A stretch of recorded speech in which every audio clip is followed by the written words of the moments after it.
ఈ రోజు బైబిల్ అధ్యయనం మార్కు సువార్త 10వ అధ్యాయం 1 నుండి 31 వచనాలు. ప్రార్థన.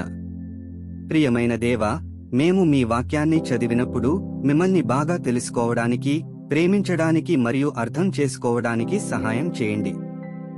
ఆమెన్. మార్కు సువార్త 10వ అధ్యాయం. ఆయన అక్కడ నుండి లేచి యూదయ ప్రాంతములకును యొర్దానొద్దరికిని వచ్చెను. జనసమూహములు తిరిగి ఆయన యొద్దకు కూడివచ్చిరి. ఆయన తన వాడుక చొప్పున వారికి మరల బోధించుచుండెను. పరిసయ్యులు ఆయన యొద్దకు వచ్చి ఆయనను శోధించుటకై పురుషుడు తన భార్యను విడనాడుట న్యాయమా అని ఆయన నడిగిరి. అందుకాయన మోషే మీకేమీ ఆజ్ఞాపించనని వారి నడిగెను.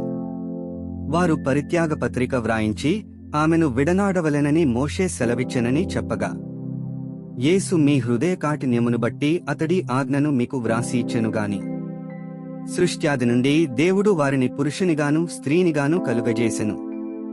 ఈ హేతువు చేత పురుషుడు తన తల్లిదండ్రులను విడిచిపెట్టి తన భార్యను హత్తుకునను.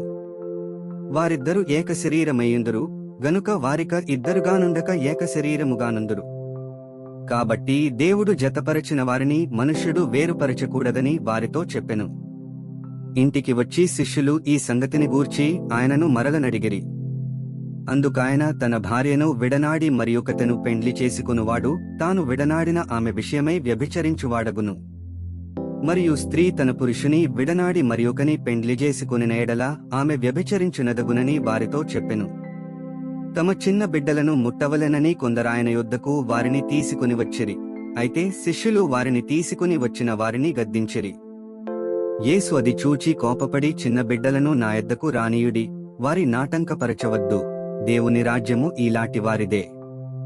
చిన్న బిడ్డవలే దేవుని రాజ్యము నంగీకరింపనివాడు అందులో నెంతమాత్రము ప్రవేశింపడని మీతో నిశ్చయముగా చెప్పుచున్నానని చెప్పి ఆ బిడ్డలను ఎత్తి కౌగిలించుకుని వారి మీద చేతులుంచి ఆశీర్వదించెను.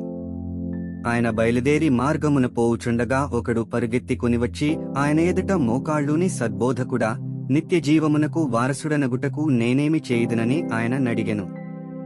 యేసు, నన్ను సత్పురుషుడని ఎలా చెప్పుచున్నావు? దేవుడొక్కడేగాని మరి ఎవడునూ సత్పురుషుడు కాడు. నరహత్య చేయవద్దు, వ్యభిచరింపవద్దు, దొంగిలవద్దు, అబద్ధ సాక్ష్యము పలుకవద్దు, మోసపుచ్చవద్దు, నీ తల్లిదండ్రులను సన్మానింపుము అను ఆజ్ఞలు నీకు తెలియను గదా అని అతనితో చెప్పెను. అందుకతడు, బోధకుడా, బాల్యము నుండి ఇవన్నీయు అనుసరించుచునే యుంటినని చెప్పెను.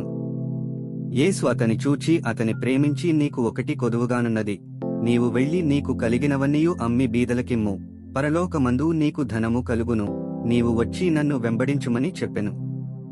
అతడు మిగుల ఆస్తిగలవాడు గనుక ఆ మాటకు ముఖము చిన్నబుచ్చుకుని దుఃఖపడుచు వెళ్లిపోయెను. అప్పుడు యేసు చుట్టు చూచి, ఆస్తిగలవారు దేవుని రాజ్యములో ప్రవేశించుట ఎంతో దుర్లభమని తన శిష్యులతో చెప్పెను. ఆయన మాటలకు శిష్యులు విస్మయముందిరి. అందుకు యేసు తిరిగి వారితో ఇట్లనెను, పిల్లలారా, తమ ఆస్తియందు నమ్మికయించువారు దేవుని రాజ్యములో ప్రవేశించుట ఎంతో దుర్లభము. ధనవంతుడు దేవుని రాజ్యములో ప్రవేశించుట కంటే ఒంటె సూదిబెజ్జములో దూరుట సులభము. అందుకు వారు అత్యధికముగా ఆశ్చర్యపడి, అట్లయితే ఎవడు రక్షణ పొందగలడని ఆయన నడిగిరి. యేసు వారిని చూచి, ఇది మనుష్యులకు అసాధ్యమే గాని దేవునికి అసాధ్యము కాదు, దేవునికి సమస్తమును సాధ్యమే అనెను. పేతురు, ఇదిగో మేము సమస్తమును విడిచిపెట్టి నిన్ను వెంబడించితిమని ఆయనతో చెప్పసాగెను.